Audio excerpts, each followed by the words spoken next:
They called me Janitor Girl. Not to my face, of course people like that rarely have the guts. But I heard it.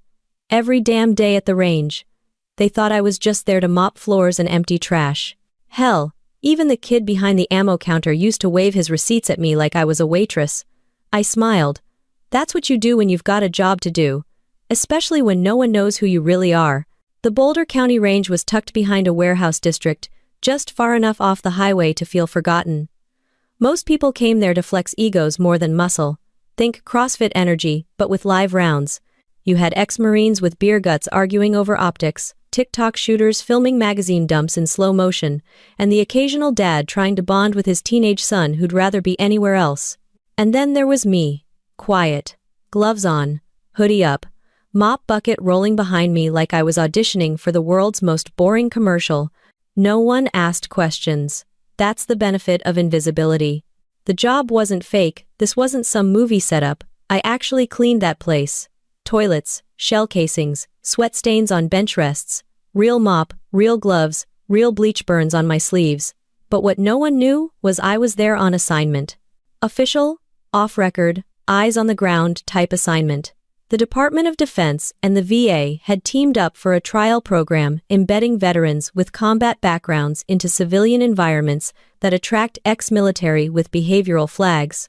Shooting ranges, survival camps, tactical stores, places where patriotism and paranoia sometimes mix a little too well. I didn't ask for it, but I said yes, because I owed someone. Most days were uneventful.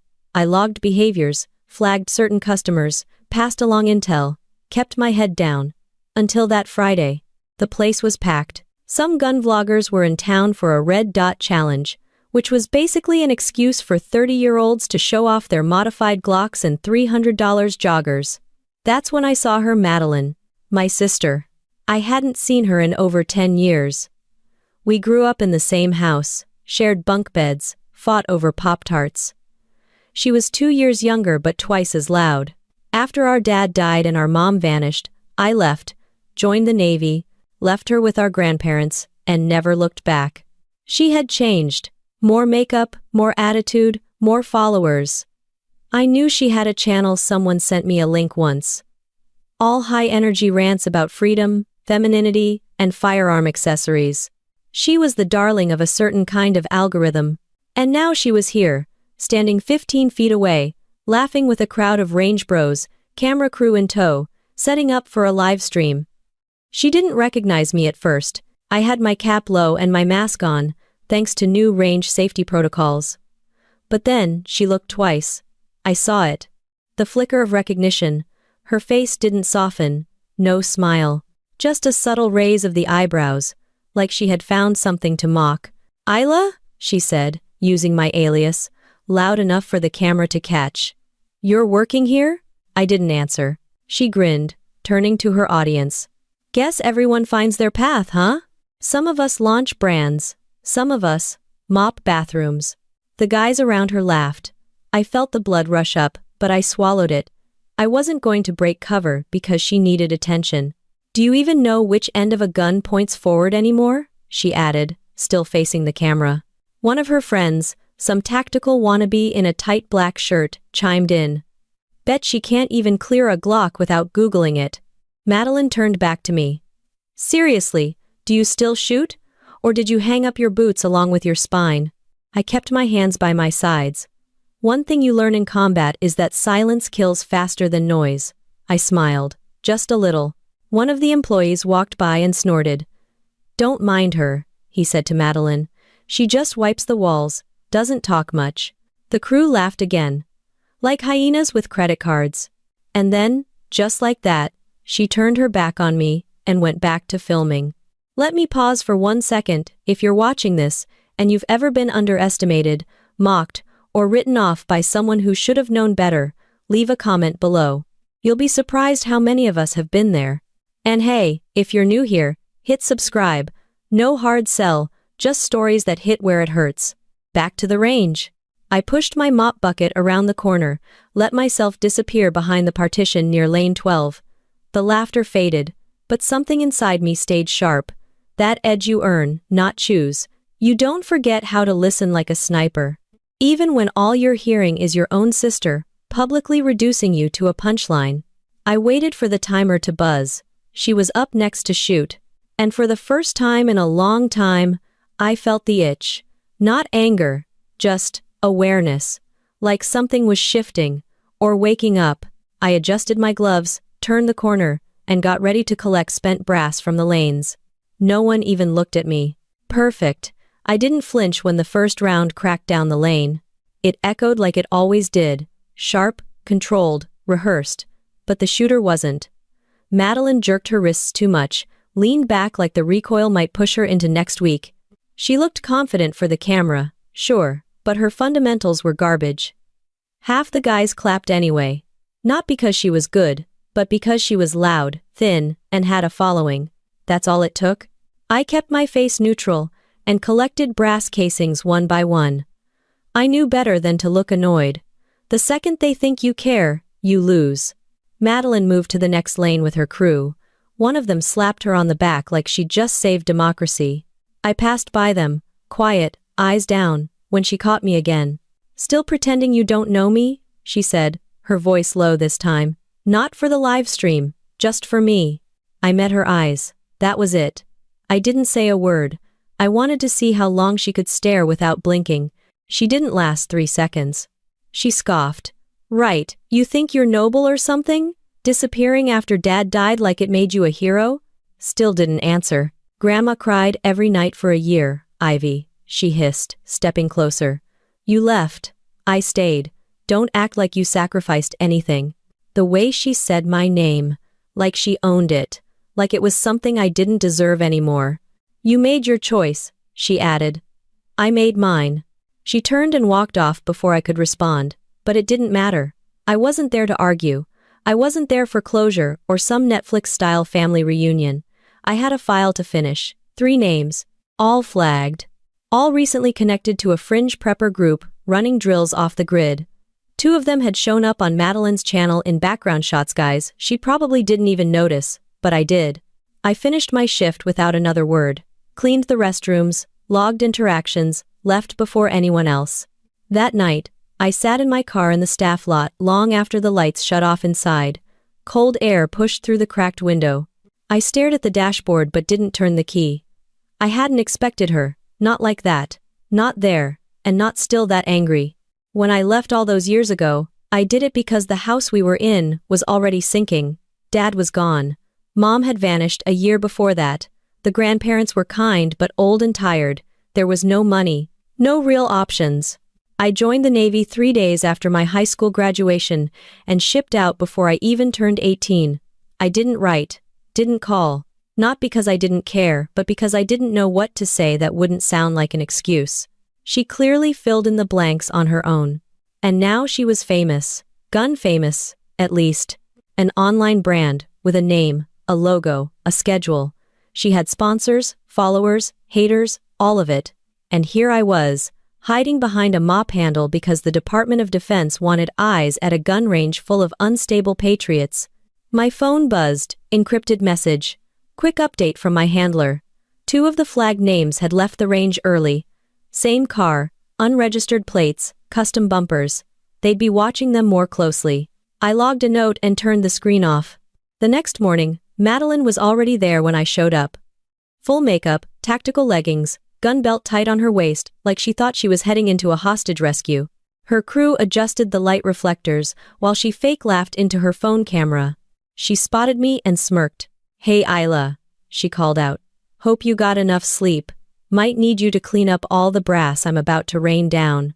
One of the regulars laughed and clapped. I kept moving. She strutted into lane 7 like it was a stage. Her followers flooded the chat. She called out a few by name. One guy sent her $50 just to say he liked her grip stance. Another sent 200 and told her to keep shining. Somewhere between takes, her camera guy signaled her to take a break. She stepped outside, pulled off her headset, and lit a cigarette she wasn't even going to finish. I walked past her to dump trash in the outside bin. She blew smoke in my direction. Still quiet, huh? Just like when you left. I stopped. She added, You think wearing a uniform for a few years, gives you some kind of moral high ground? Like you're better than the rest of us, who stayed and dealt with the real mess? I turned, slowly. No, I said. I think disappearing was the only thing I could do that wouldn't drag you down with me. She blinked. Once, twice. You don't know anything about what I've dealt with, she said. Same, I replied. We stood there for a second. Not as sisters. Not even as enemies. Just two women stuck in the middle of something way too old to explain in one conversation. She flicked her cigarette and walked off. I watched the smoke curl into the wind and disappear. The floor near the main bay was slick with gun oil. Someone had spilled CLP by the bench and tried to wipe it with a paper towel, which only made it worse. I crouched down and started scrubbing before some wannabe commando slipped and cracked a tooth. Behind me, the lights were brighter than usual. Madeline's crew had rolled in a full softbox setup, filming her red dot run and gun segment. She had two shooters flanking her, like some kind of tactical Charlie's Angels cosplay. Guys with shaved heads, fresh forearm tats, and all the body armor they could buy online. They were setting up right next to my mop bucket. Of course they were. Careful, I said calmly. Floor's wet. The closest guy, big chest, small brain, looked down at me like I was a stray cat in his garage. We'll manage. Madeline saw me, and practically lit up like someone had just handed her a prop she didn't know she needed. Oh my God, she said loud enough for the mic to catch. Still at it, huh? I stood, gloves on, mop in hand. Didn't answer. She gestured to her camera guy. Make sure you're rolling. This is gold. Then she looked at me, sweet as syrup. Hey Isla, tell the viewers how long you've worked here? Has it been what, a year, 2? One of the other guys snorted. That's dedication. She must love the smell of bleach and gunpowder. She probably thinks a cig is something you fax to HR, Madeline added, and the whole crew laughed. I turned to walk away. But she wasn't done. Wait, seriously, she called after me. Do you even know how to handle a Glock? Like, can you even clear one without calling 911? I stopped. Not because I was mad, but because one of the regulars, an older guy, retired Army, from what I could tell, had just walked in with his grandson. They watched the whole thing. The kid looked confused. The granddad looked disappointed. I set the mop back in the bucket, slowly. Then I turned. Want to see if I remember? I asked flatly. Madeline blinked. Excuse me? Got one I can use? I asked the guy next to her. Glock 19, standard. He looked to Madeline, waiting for a green light. Sure, she said, still smirking. Let's give the janitor her moment. He handed me the pistol, and a mag no round chambered. Safety first. I gave it a quick once-over. I didn't posture, didn't pose.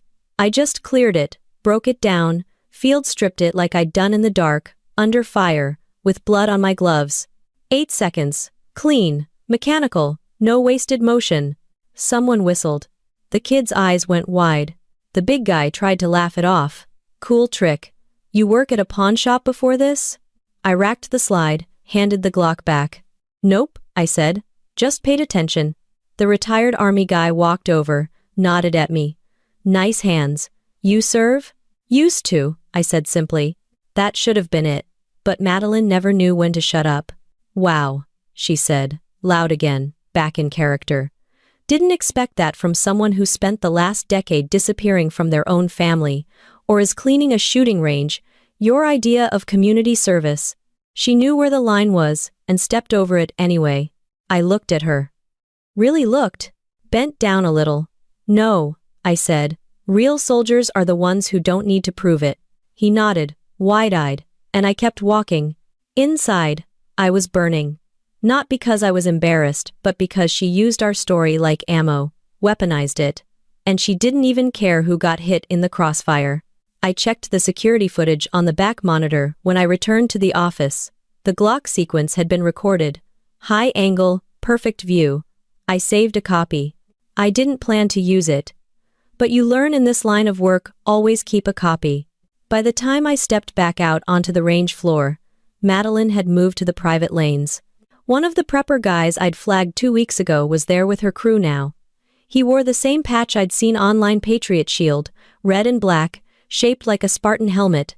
No unit designation, no name, just ideology. Madeline was chatting with him, like they were old friends. He handed her a mag, and she laughed. I watched from the corner, gloves still on. Nobody noticed. Which was just the way I liked it. I didn't say a word as I walked past them, didn't break stride, but I felt his eyes, the guy with the Patriot Shield patch. He clocked me, not like someone checking out the janitor. No. He scanned me like someone trained. Noticed my gait, my balance, the way I moved, and I could tell by the flicker in his eye that he didn't buy the cover. It happens sometimes. You can fool the loud ones, the influencers, the hobbyists, but real operators, they know. Still, he didn't say anything, neither did I. The hallway outside the private lane smelled like solvent and old plywood. I ducked into the back closet, shut the door behind me, and leaned against the shelf, took a second, regulated my breathing. In through the nose, hold, out through the mouth. Old habit. Grounding. Even now, the Glock breakdown didn't bother me. But Madeline's little stunt? That stuck harder than I wanted to admit. Not because she made me look weak, but because she didn't care that she did it in front of a kid, a vet, a dozen strangers, and a camera. There was a time she would have protected me, even when I didn't need it. That girl was gone. The intercom buzzed. Clean up on lane 6. I grabbed my bucket and went out. Lane 6 had brass everywhere, looked like someone dumped a mag and forgot half their gear. Empty drink cup on the floor, smell of cheap cologne lingering in the air. As I swept, one of the regulars strolled over. Ryan. Ex-Air Force, instructor for the civilian classes on weekends. Friendly guy, mid-30s, tall, always respectful. He leaned against the divider. Hey, he said. That Glock thing earlier was tight. I nodded. Thanks. You ever teach? He asked. Not officially. Could have fooled me. You cleared it smoother than half the guys I train. I shrugged, kept sweeping. He glanced over his shoulder, leaned in. You don't gotta answer, but, you served? I looked at him. Measured. He held up both hands. No pressure. Just, notice the way you stand. How you check your corners when you walk. That's not janitor stuff. I didn't reply. Just smiled. He smiled back. All right. No worries. Just saying, you ever want to co-host a class, I'd vouch for you. That was new. I filed it away. Later that afternoon, the range went quiet. Most of the influencers left for a barbecue they'd been hyping on Instagram. I stayed behind to do the closeout checklist, mop the walkways, wipe the benches, reset the air filtration. While I worked, I heard two guys in the break room talking low, serious. One of them was Patriot Shield guy. He was giving another man GPS coordinates. I memorized them while pretending to dump trash. 2 hours from here, he said. No signal. No roads after mile 5. Bring gear. The other guy nodded. I finished up and walked out like I didn't hear a thing. The range manager waved me down near the front. You got time to hit the rental room? He asked. Some of the handguns need a wipe down. Termant and Graston. Sure, I said. I stepped inside and found a lineup of semi-autos laid out on the table. Glocks, SIGs, a couple of Smith & Wessons. I locked the door behind me, just habit, and started field stripping one after another. My hands worked on autopilot. That's when the door rattled. Someone tried the handle. Knocked once. I opened it. Madeline stood there, alone, arms crossed. Didn't think I'd find you playing guns in here, she said. I stepped aside so she could enter or walk away. She stepped in. Thought you were gonna stay quiet forever, she said. I kept cleaning. Let the silence sit. She picked up one of the stripped-down pistols and stared at it. Where'd you learn to do this so fast? I didn't look up. Why does it matter? Because it doesn't line up. You vanished for years, come back as a ghost in a hoodie, then casually strip a Glock like you're prepping for a raid. That doesn't just come from watching YouTube tutorials.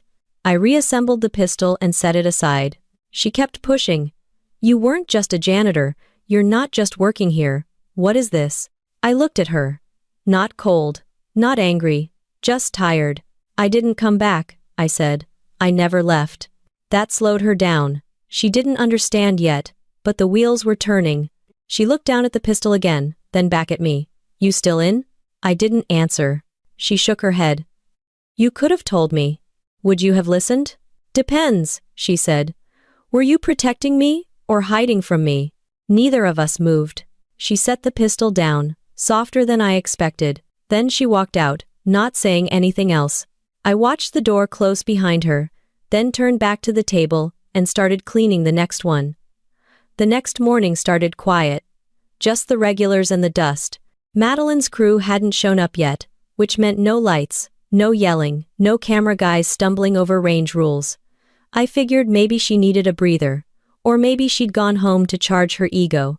I was resetting paper targets on lanes 5 through 7 when the door buzzed and a familiar voice bounced across the concrete. Isla, you on floor duty or still playing with the rentals? I didn't respond. Just stapled the last target and walked back behind the line. Madeline was back, in full tactical Barbie mode. Tight range shirt, those overpriced pants with more zippers than anyone uses, and her hair tied up like she'd just left a CrossFit box. 2 new guys followed her in less influencer, more contractor, hard eyes, minimal talk. One had a neck tattoo that looked like it had been inked in a garage. Not your typical collab squad. She loaded up her lane with 2 Glocks and a custom AR pistol she definitely couldn't handle properly. The new guys stood back, watching more than filming. I swept brass and listened. Madeline laughed louder than she needed to, and called out, Hey Isla, why don't you show these boys your little trick again? Impress 'em with that janitor magic. I ignored her. I'd already danced that dance. But the guy with the neck tattoo stepped up. She the one that field stripped the Glock yesterday? Madeline grinned. Yeah, like some kind of cleaning lady ninja. He looked me over, just once. You ex-mill? I said nothing. He smiled, like he already knew. Madeline nudged him. I told you, she won't talk. She's got this whole silent guardian thing going. Real mysterious. He nodded. Sometimes the quiet ones are the ones to watch. Then he stepped back and gestured to Madeline. Let's see what you've got. She pulled her Glock, locked in, and opened fire. First shot low, second shot wild left, third ricochet off the metal frame. I winced. The guy with the neck tattoo didn't say anything, but his expression said enough. She reset, tried again, still inconsistent. You're slapping the trigger, I said flatly. She turned, eyebrow raised. Excuse me? I didn't repeat it, but neck tattoo chuckled. She's right. Madeline rolled her eyes. Fine. Show me how it's done, mystery mop lady. I didn't move. Scared? She said, louder now. Worried? The legend's gonna crack in daylight? The older vet, Ryan, was across the room, giving me that don't do it look. But something about the way those 2 new guys kept watching told me I needed to, not for ego, not to prove anything to Madeline, but because I wasn't the only one they were watching. They were watching her too, and she didn't realize it. I walked to the table, picked up the same Glock she'd used, ejected the mag, checked the chamber, cleared it. I loaded 1 fresh mag from the side bin standard range ammo, nothing fancy. I took position, stance locked, elbows soft, 2 deep breaths. Then, 5 shots. All center mass, tight group, quarter-sized cluster. I didn't wait for applause. Just cleared the gun, reholstered it on the table, and stepped back. Neck tattoo gave me a small nod. Nice work. Madeline was quiet. One of her crew muttered, Damn. She laughed it off. Well, she does have the benefit of hours spent sweeping shell casings. I guess muscle memory counts for something. I didn't react. I didn't need to. But neck tattoo wasn't watching me anymore. He was back to watching her. I returned to my station near the back. As I passed, Ryan leaned in. That was surgical. I nodded once. He whispered, You think those 2 are with the group? I know one is, I said. He frowned. Should I report it? Already did, I replied. Later, in the break room, I pulled up the security footage, zoomed in on neck tattoo, ran it through the encrypted ID system. Match confirmed. Jacob Dunn, former infantry. Dishonorable discharge. Now flagged by 3 federal agencies. Last known address was a hunting lodge in Montana, connected to a domestic extremist group. The file on him was long. And now he was here. With her. Whether she knew it or not. I walked out of the break room and found her alone by the vending machines, trying to get a protein bar unstuck. You know who that guy is? I asked, keeping my voice low. She rolled her eyes. What, neck tattoo? Some guy we met at the gear shop, he's ex-army or something. He's on 3 watch lists. She paused. Wait, seriously? Dead serious. She looked skeptical. You're just saying that to scare me off. I stepped closer. You think I care if you're scared? She blinked, just once. He's not your friend, I said. He's scouting. And if you keep putting him in your videos, he's going to use you for reach. She crossed her arms. So what now you're protecting me? I didn't answer. Her jaw tightened. You left. You don't get to walk back into my life and suddenly play big sister. I'm not playing anything, I said. I'm watching someone walk into a trap and not even realize it.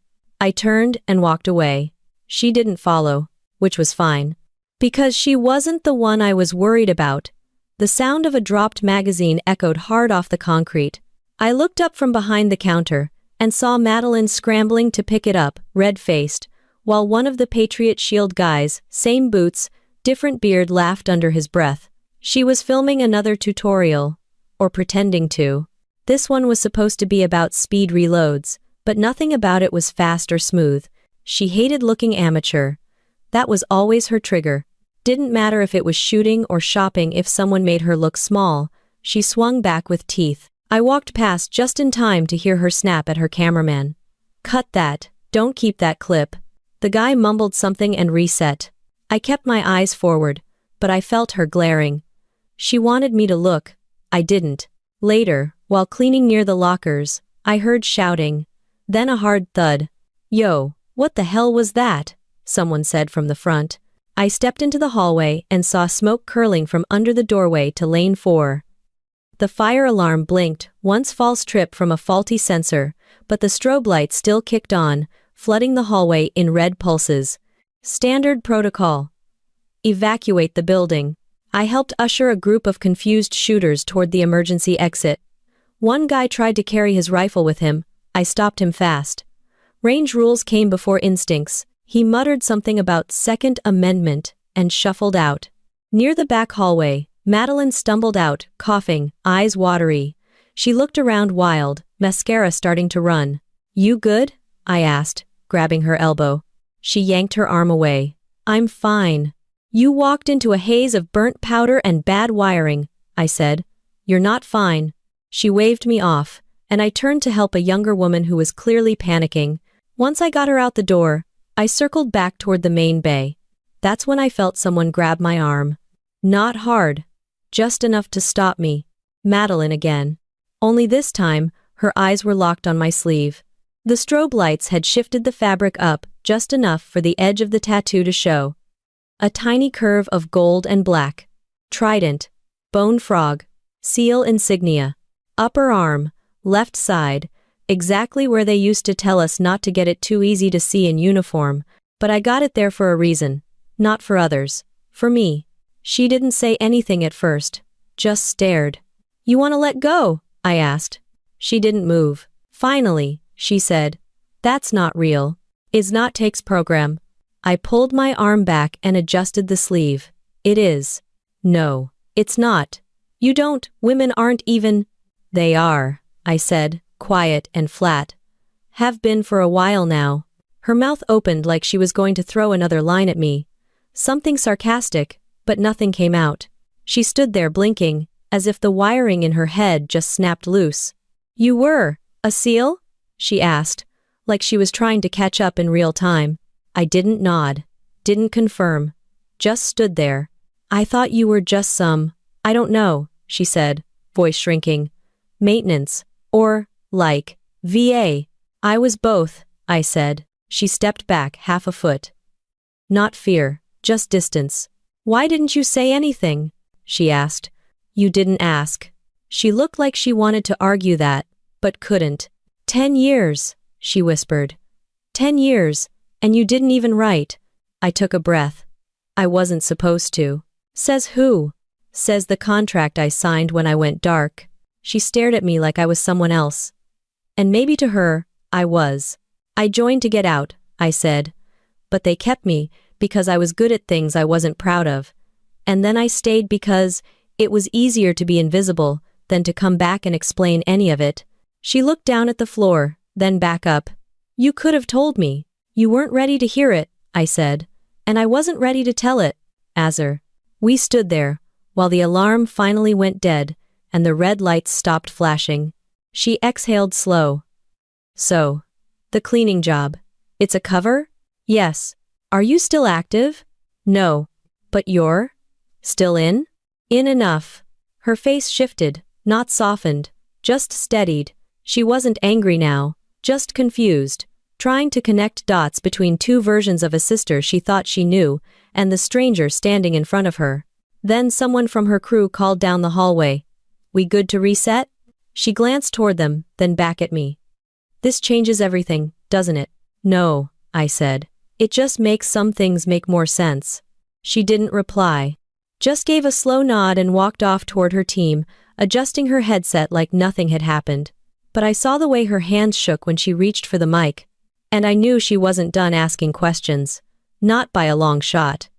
The building went still after closing, except for the humming from the HVAC vents and the occasional creak of settling steel.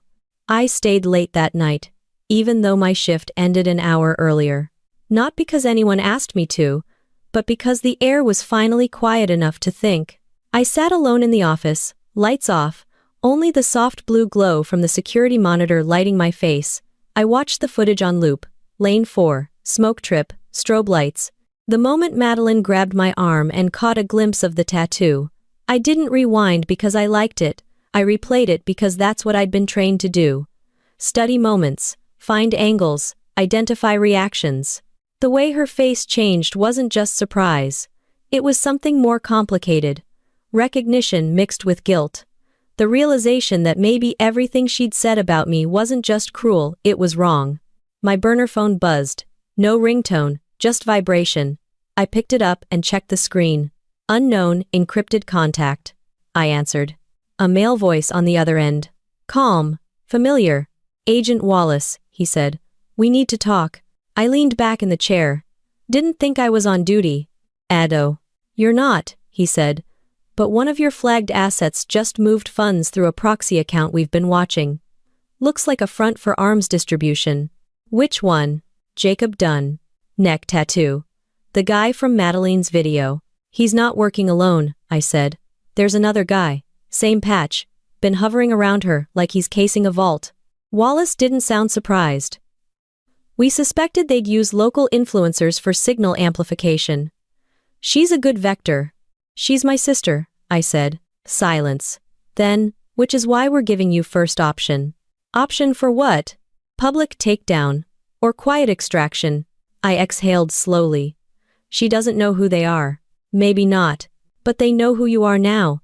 The tattoo was visible on the range cam feed. That footage is online. I clicked open the monitor again, pulled up the public stream from earlier. He was right. Some random TikTok account had already clipped the moment and looped it with some dramatic soundtrack. Janitor with a gun, the title read. Hundreds of comments. Most thought it was staged. A few didn't. Wallace continued. We're sending over your full file tomorrow. For her.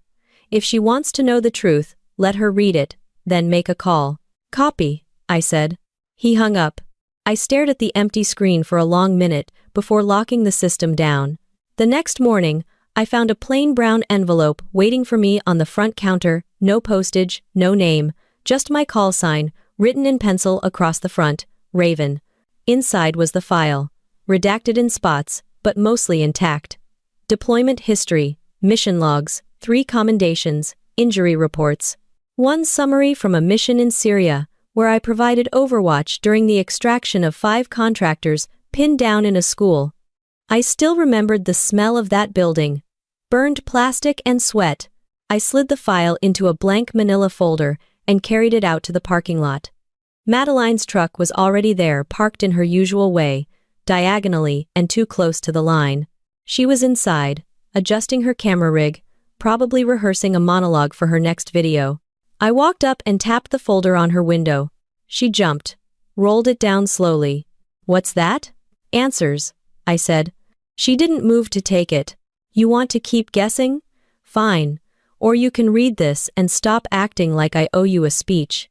She grabbed the folder like it might explode. I turned and walked away without waiting. Back inside, I went straight to the range floor. Ryan was resetting some of the safety signage near the lanes. You got a second? I asked. He looked up. Sure. I handed him a short list. These 3 names. Don't let them reserve private lanes this week. Tell them we're overbooked. Use a fake maintenance excuse if you have to. He read the names and nodded. Prepper types?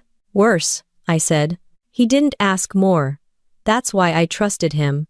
An hour later, I spotted Madeline near the vending machines, folder in hand. Her expression had shifted. Not anger, not confusion. She looked small, like someone who just realized the map she was following wasn't even the right continent. You really did all this? She asked. Yes. All those missions. The injuries. They just let you come home and scrub floors? No, I said. I chose this. They gave me options. I picked the one where I could still help. But why not tell anyone? Because most people want the story, not the truth. She looked at the folder again, then back at me. You killed people? I didn't answer. She shook her head. I used to think I was the tough one. You are, I said, just in a different way. That surprised her. She gave me a soft nod. You hungry? I raised an eyebrow. What? You gonna live stream us eating gas station sandwiches? She smirked. Maybe. Depends how dramatic you make it. We didn't walk out together. But we didn't walk away from each other either. Madeline didn't say anything for the first 10 minutes of the drive. She'd offered to grab lunch, and I'd said yes, mostly out of curiosity. We rolled through town in her dusty Tacoma, the air thick with silence, and the faint smell of energy drink cans tucked in the back seat. She took us to a run-down taco stand, near the edge of town. The kind that used to be cash only, but now had a touchscreen menu and an Instagram. We ordered, sat down on a bench in the shade, and chewed like 2 people trying not to be the first to talk. She finally broke the silence. I read it twice, the whole file. I nodded. I always thought you joined the Navy because you hated living with Grandma and Grandpa. I did, I said. But that wasn't the reason. So what was? I wiped salsa off my hand and looked at the cars passing by.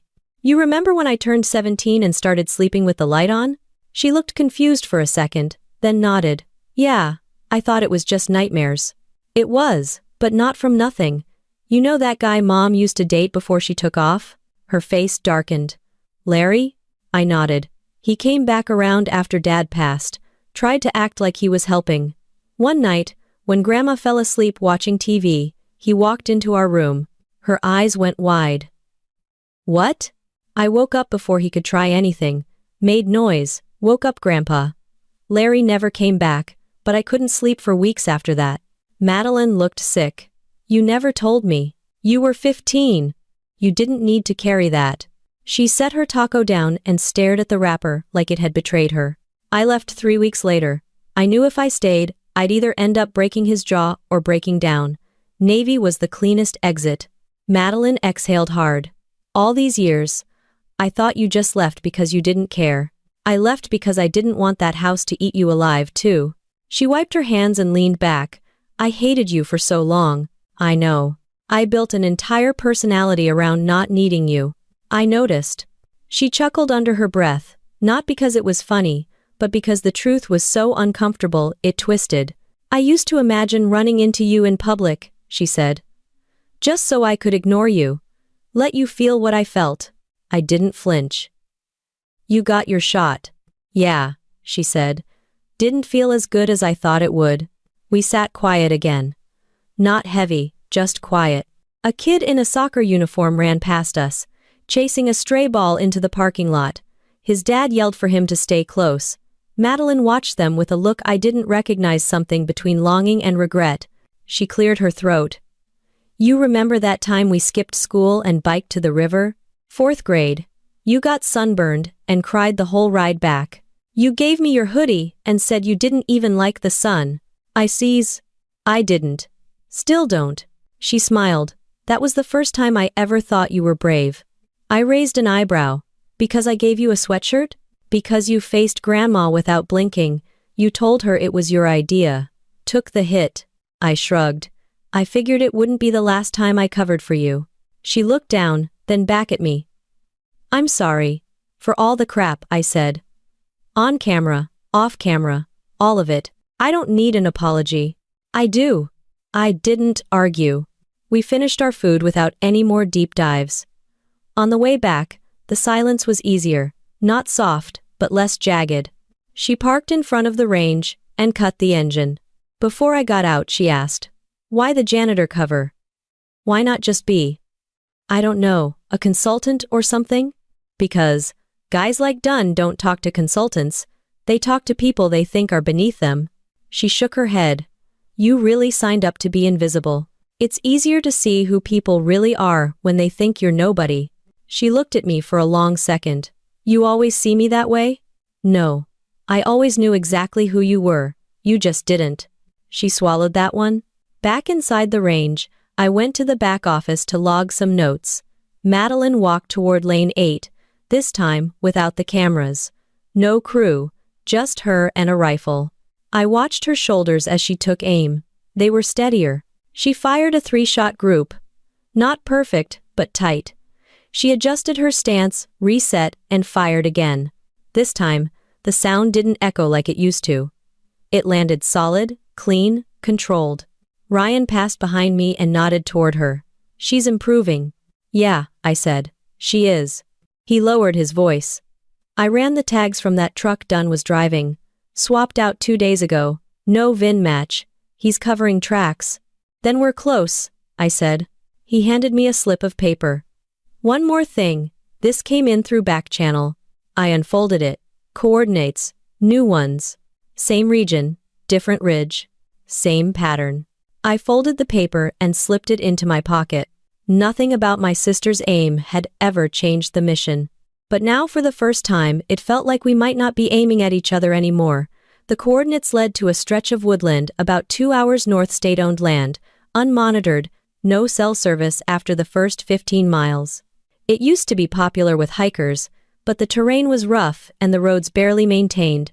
Now, only a few diehards and off-grid survivalists passed through. That made it perfect for what Dunn and his people were doing. Ryan and I pulled surveillance images and mapped out an access plan. No weapons, no raid, just eyes on the site. The agency didn't want noise. Not yet. They needed patterns, names, confirmed movement.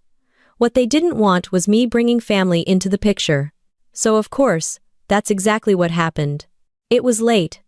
I was reviewing footage in the back room, flicking through timestamps, watching Dunn load gear into a trailer the size of a U-Haul, when I heard the unmistakable sound of boots. Not Ryan's. Not security. Madeline. She stepped inside, closed the door behind her, and crossed her arms. You're planning something. I leaned back in the chair. I'm always planning something. Don't do that thing where you deflect with sarcasm. I know what that screen is. I've seen setups like that when I visited Black Rifle Coffee. This isn't for a brand shoot. No kidding, she said. I saw those coordinates in your pocket the other day, when you were folding up the range map. I Googled them when you weren't looking. I gave her a long stare. You followed me? No, she said. I noticed. You think I've been oblivious this whole time? I may not have your training, but I know when something's going on. I didn't confirm or deny. She leaned forward. Whatever's happening, I want in. Not a chance. Don't treat me like I'm still 15. I'm not the same girl who needed you to lie for her about sneaking out. It is not place to grab a. No, now you're the woman live streaming with men flagged by Homeland Security. Her face tightened. I didn't know. But you do now. That's why I want in. Let me help fix it. I looked at her. Really looked. No makeup this time. Hair tied back, hoodie half zipped. She looked like us. Like someone who's tired of pretending they're bulletproof. This isn't like filming drills at the range, I said. This is real surveillance. You screw up, someone gets dead. I won't screw up. I shook my head. It's not about confidence. It's about discipline. It's about knowing when to sit still for 4 hours and not blink because your spotter says wait. Then teach me. And anon. You're not trained. Neither was I when Mom disappeared. Or when Dad died. Or when you left. But I survived that. That hit harder than I expected. I ran a hand through my hair. This isn't revenge. I know. It's not about cleaning up your YouTube mistake. It's not about me at all. I watched her eyes. No flinch. No fake resolve. Just steady. Just real. I pulled out the backup map. Laid it flat on the table. You get one shot at this, I said. You flinch, I pull you out. You speak when I say quiet, I pull you out. You so much as reach for your phone, and I leave you behind. I understand. Do you have gear? She smirked. I have 3 plate carriers, 4 chest rigs, and an optics setup I can't even legally name. I gave her a look. You have Instagram gear.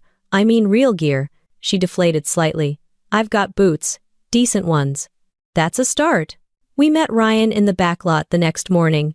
He gave Madeline a long once-over. You serious about this? She is, I answered. He sighed. Fine. But I'm not carrying her if she sprains an ankle on a rock she couldn't see because she was too busy thinking about hashtags. I left the hashtags in the truck, she muttered. Ryan handed her a comms unit and a printout. Keep your eyes open and your mouth shut. I'm only trusting you because she is. Too tal present. She nodded. No attitude this time. We drove separately, me in the lead, her behind, Ryan sweeping rear, in an old SUV with tinted windows and a false plate. We parked 2 miles out and hiked in, sticking to tree cover. The forest swallowed us fast. No trails. Just damp earth, bramble, and the occasional path trampled by someone too confident in their GPS. The site came into view just after noon. 1 trailer. 2 pop-up tents. A series of makeshift barriers made from tires and plywood painted in camo. There were no flags, no slogans. Just quiet movement and the faint smell of burned fuel. I dropped to one knee and raised the binoculars. Dunn was there talking to someone I hadn't seen before. Taller guy, clean-shaven, looked ex-military. Madeline dropped beside me, breathing shallow. She didn't speak, just watched. She pulled her phone out for a split second. I tapped her hand, firm. No signals, I whispered. She nodded. Slid it back into her vest. For the next 20 minutes, we watched Dunn and the others rotate gear, load crates into the trailer, and review what looked like a map. I snapped silent photos through the scope, documented every face. Then, out of nowhere, Dunn looked up. Right at us. We were too far for him to see detail, but he knew the tree line had a new shadow. He stepped forward 1 pace. Ryan whispered. We need to move. Madeline stayed still, didn't even twitch. I gave her a quick look. Good. She was learning. Madeline didn't move a muscle. Dunn kept looking, head tilted just enough to suggest instinct, not certainty, but it was enough. In the field, instinct beats evidence 9 times out of 10. I gave Ryan the signal. 2 fingers. Pull back. He shifted first, low and slow, no sudden movements. I tapped Madeline once on the forearm. We slid back into the brush, careful not to break the rhythm of the forest. Branches cracked just enough to raise the pulse, but not enough to betray direction. Once we were 50 yards out, we switched paths, looped to the west. We moved for another 20 minutes before Ryan called the all clear, with a low chirp through comms. Madeline finally exhaled. You good? I asked. She nodded. That was real. Yeah, like, really real. You held it together. Felt like my lungs were going to explode. They didn't, that's what matters. She didn't smile, just nodded again and adjusted the strap on her vest. Back at the vehicles, we regrouped. Ryan opened the hatch of his SUV and pulled out a small field laptop. We uploaded the photos. Ran face scans through the agency's offline database. 4 confirmed. 2 suspected. 1 new. The tall man Dunn had been speaking to his name, came up as an uncharged accomplice in a stolen weapons case out of Arizona. Looks like your sister's video reach was more valuable than she thought, Ryan said. Madeline stood behind us, arms folded. She didn't jump in, didn't ask dumb questions, she just listened. I didn't know I was giving them a platform, she said quietly. Ryan didn't say anything.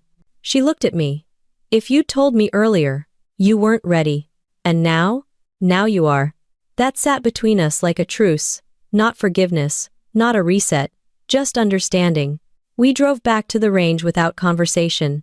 It was that kind of silence that only people who've been shot at can understand. Not awkward, just decompressed. When we arrived, the parking lot was nearly empty. Closing shift. The range manager was gone. A few employees were inside, cleaning up. Madeline pulled me aside before we went in. "I get it now," she said. "Why you never reached out?" I didn't respond. Everything back then was noise. Pain turned into static. You probably thought I couldn't hear anything but my own anger. You weren't wrong. I thought you left me behind. But really, you stayed ahead of the fire so it wouldn't catch me too. I looked at her for a long second. "I didn't need to be the hero," I said. "I just needed you to survive." Her eyes glassed over for a beat. But she blinked it back. "I did," she said. "Barely, but I did." She pulled something from her pocket, a thumb drive. "Here. Everything I filmed with done, behind-the-scenes stuff, deleted clips, raw audio, even the crap I never uploaded." I took it, heavy little object for something that might shift an entire case.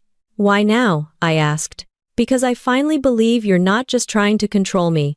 I never was. I know that now, but I had to see it." I nodded. "You're doing the right thing. I'm doing a thing.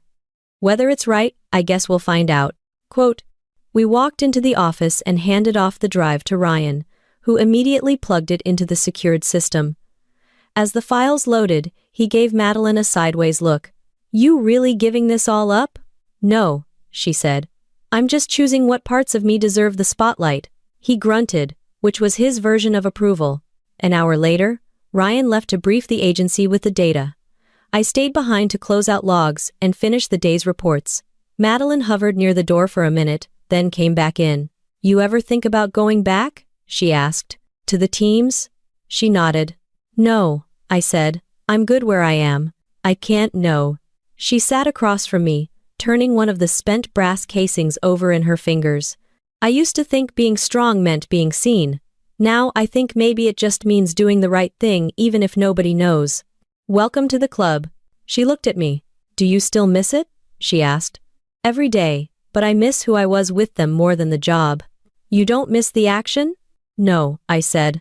"I miss the clarity." Madeline leaned back in the chair and stared at the ceiling. "I feel like everything I thought I wasn't real." "No, it was real, just incomplete." She smiled, sad and tired. "That sounds like something Dad would say." "Probably. In a never-dayed CPH time of loss. Do you think he'd be proud of either of us?" "I think he'd be proud we're still here." We sat in silence, the hum of the office around us, like a white noise machine. Then, as if on cue, the old wall monitor pinged motion alert from the outdoor range. I stood and checked the feed. One of the flagged trucks from the Dunn Group had just pulled into the upper lot. Unscheduled. No call-ins. Madeline saw it too. She didn't ask what it meant. She just stood up, adjusted her vest, and followed me out. The second we stepped outside, I felt it. The kind of pressure that doesn't come from weather or tension, it comes from people who don't belong. From a presence that throws off the natural rhythm of a place. The parking lot lights buzzed overhead. The air was still, but something felt off, unsettled. The truck was parked crooked near the back edge of the range, engine running, windows up, no plates, same black steel bumper. I recognized it from surveillance footage Dunn's secondary vehicle, not his usual ride for public events. This one was for when he didn't want to be seen. "Stay by the door," I told Madeline. She didn't argue, just nodded. I walked toward the truck, slow, deliberate, right hand resting by my side, near my belt, where my ID badge was clipped, but more importantly, where my concealed carry rested under my hoodie. I scanned the mirrors. Driver was alone, Dunn. His eyes were on me before I reached the hood. He didn't get out. I stopped 6 feet away.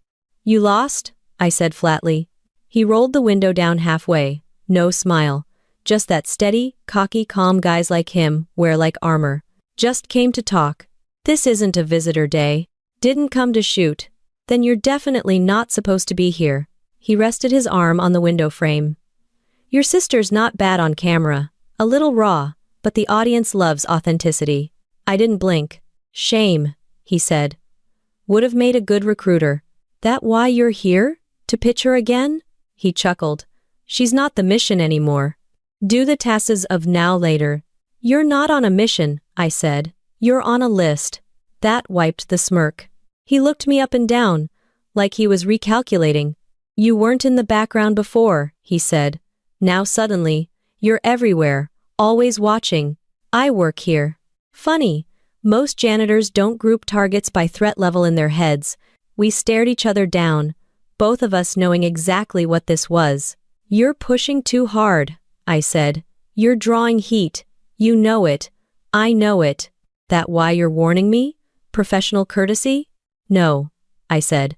Because if you bring something down on this place, I'll bury you before the feds even get the engine warm. That got his attention. He studied me longer, then said, You're not like your sister. You're right. She wants attention. She wanted family, I said. Until people like you taught her to monetize it. He smiled again, colder this time. And what did you want? Camouflage? A quiet place to play watchdog? I wanted to be left alone. He leaned back in the seat. Too late for that now. I didn't move. He started the slow roll of the window closing. Tell Madeline thanks for the footage. Then he drove off. No burnout, no scene, just quiet withdrawal, like he wasn't sure how close he'd just come to miscalculating. I watched until the taillights disappeared, then walked back. Madeline stepped forward. What did he want? To rattle the cage. You okay? Yeah. She paused. Because I'm not. I looked at her closer. She wasn't trembling, but her hands were clenched too tight, her jaw locked. I brought him here, she said. Every piece of content, every shout-out, every hashtag. I gave him a platform. He used you, I said. That's on him. It's also on me. I didn't argue. Sometimes letting someone take responsibility is better than trying to absolve them. She turned toward the lot. If he comes back, he won't. You sure? No, I said. But if he does, I'll be ready. She looked at me. We'll be ready. I didn't correct her. She followed me inside. We went to the range control room and locked the doors. Ryan was already on comms, coordinating the update. Agency contacts were on standby, but they needed confirmation of intent before they could act. Legally, Ryan said, we can't make a move unless he steps out of line. He was on private property, I reminded him. Did he make a threat? No, just showed his face. That's not enough. Madeline stood in the corner, arms crossed. What if I bait him? She asked. Ryan looked up. Excuse me? You said he used me for attention. What if I give him what he wants? On camera, live. I cut in. No. She kept going. If he thinks I'm back on his side, maybe he drops his guard. I wanted the next antidote. No, I said again. Sharper this time. You're not a decoy. Why not? I've been one this whole time. I stepped forward. Because if he thinks you flipped on him, he won't hesitate. He won't talk. He'll shoot. She didn't flinch. Then let him try. Ryan looked between us. She's not wrong. We could use the channel. Feed a false location. See if they bite. She's not bait, I said. She's a willing asset, Ryan said. She's my sister, I snapped. That shut the room up. Madeline stepped between us. I'm not trying to be brave, she said. I just don't want you taking a bullet for my mistake. Too late, I said. You're not the first one I've stood in front of. Damn, her voice softened. You don't have to anymore. But I already knew I would. And if it came to that again, I wouldn't think twice. The next morning, the range opened like any other day, air thick with gun oil, the hum of fluorescent lights, and brass shells echoing off concrete walls. But everything underneath was wired tight, eyes sharper, movements slower. We were all waiting for something, even if no one said it. Madeline showed up early. No cameras, no followers. Just a plain t-shirt, jeans and boots that looked like she actually planned to wear them for function. She headed straight to lane 3, unpacked her gear, and started dry-fire drills without a word. Focused, composed. I watched from the control booth, nodding once before heading to the back office. Ryan was already inside, hunched over a laptop, headphones on. He looked up when I walked in. "He's making moves," he said. "That account your sister flagged, it just went live with a GPS-tagged video dump 23 minutes ago. What's the message?" "Something about reclaiming American values and taking back the range from federal dogs." "Subtle," I muttered. Got about 10 comments already asking for meetup times. One mentioned Sunday at dawn. That's tomorrow. Done? Can't confirm. No face, no voice. But the fingerprints are all over it. It's coordinated. I looked at the screen. The video background matched a trailhead, near the coordinates we surveilled last week. "He wants confrontation," I said. Ryan leaned back. "He wants you." I didn't respond. Madeline walked in without knocking. "He's baiting you," she said. "Yeah." "So what do we do?" I looked at her. "You stay out of it." She shook her head before I even finished. "I'm already in it." "Not this part. You think this ends with you walking into the woods and Dunn suddenly having a change of heart?" "No." "Then let's end it differently." I stared at her, jaw clenched. This wasn't ego, it wasn't pride. She wasn't trying to prove she could hang. She was trying to carry weight she'd finally realized belonged to both of us. Ryan chimed in. "We don't have federal green light, but if he shows up armed, trespassing, and flagged on 2 watch lists, we can move in." "What about backup?" 2 off-duty marshals on standby. "But they'll be behind the line. You want close coverage, we're it." Madeline stepped forward. "Then, let's go. Set the trap." "No live stream," I said. "No phones," she replied. Ryan grinned. "You two are starting to sound like an actual unit." We prepped through the night, packed go bags, checked radios. Madeline trained with Ryan on silent hand signals. She picked it up fast, absorbing every correction like it mattered more than her next breath. This wasn't cosplay anymore. This was commitment. By 4 a.m., we were in position. The woods were damp from early fog, and the trailhead was empty. We set up across a ridgeline overlooking the site, Madeline and I on the left flank, Ryan center. Nothing but trees, mud, and silence. Then headlights. 3 vehicles. Dunn stepped out of the lead truck. He looked around, then walked to the clearing. No speech this time, no performance, just a small crate, which he set on the ground. He opened it slowly, deliberately. Inside, a scoped rifle and a stack of rolled documents. Madeline whispered through the mic. "It's staged." "He's sending a message," I said. "Or waiting for someone to pick it up." Ryan's voice cut in. "Rear perimeter just got hit. Movement. 4 more flanking." "They're sweeping," I said. "They know someone's here." Madeline stayed still beside me, breath shallow. No panic, just focus. Dunn turned, scanning the tree line. Then without warning he shouted, "Ivy!" Her name. Not mine. Her name. Madeline's hands tightened around her rifle. I motioned for her to hold. "Wait, don't move." He stepped forward. "You wanted truth, right? You wanted real. This is it. Come see who you're working with." He was baiting her again. But it wasn't showmanship this time. It was targeted, personal. Ryan confirmed over comms. "One of them's got a drone. Launching." We didn't have time. I gave Madeline the nod. We moved together low, fast, silent. We broke from the brush just as Dunn locked eyes with me. His hand moved to his sidearm. Mine moved faster. But it was Madeline who stepped forward first, between us, both hands up. "Stop!" she yelled. Everyone froze. Even Dunn. "You want someone to blame," she shouted. "Blame me. I brought the camera. I brought the noise. But she pointed back at me, was never the threat." He hesitated. That's when Ryan and the marshals closed the distance. Dunn's crew scattered. One reached for his weapon, but Ryan had already closed in. Fast, tactical, no warning. Dunn went to his knees, weapon kicked away. It was over, in 27 seconds. Later, as the sun started to burn off the fog, Madeline and I sat on the tailgate of Ryan's SUV, drinking from shared bottles of warm water. No one said much. The marshals handled transport. Ryan sent a full report. Madeline looked at me, still in her vest, bruised, exhausted, and somehow more solid than I'd ever seen her. "I didn't plan to jump in like that," she said. "It just felt like I had to." "You didn't stand between us because you had to," I said. "You stood there because you finally saw who I was, and who you are." She didn't respond. She just nodded, eyes full of the kind of peace that only comes after you face the fire and walk out of it still standing. And that was enough.